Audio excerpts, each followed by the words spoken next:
చిన్నారులమై ఉన్నప్పుడు అడుగు తడబడితే చేయి అందించిన వారు, మన కోసం తమ కడుపు కట్టుకుని ఆకలి మరచినవారు, మన ఎదుగుదలే శ్వాసగా బతికిన ప్రత్యక్ష దైవాలు మన తల్లిదండ్రులు.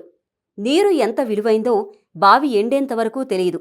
అలాగే తల్లిదండ్రుల విలువలు వారు లోకాన్ని విడిచి వెళ్లే వరకు తెలియదు. కాని ఇప్పటి కాలంలో ఆప్యాయత ఇవ్వాల్సిన చేతులే కన్నవారిని రోడ్డు మీదకి నెట్టేస్తున్నాయి అంటే ఇది మన సమాజానికి ఒక చేదు నిజం. ఈ పరిస్థితిని మార్చేందుకు తెలంగాణ ప్రభుత్వం తీసుకున్న నిర్ణయం ఒక చారిత్రక అడుగు. వృద్ధ తల్లిదండ్రులను నిర్లక్ష్యం చేసేవారిపై జీతంలో భాగాన్ని నేరుగా తల్లిదండ్రులకు ఇవ్వాలనే చట్టం తీసుకొచ్చారు.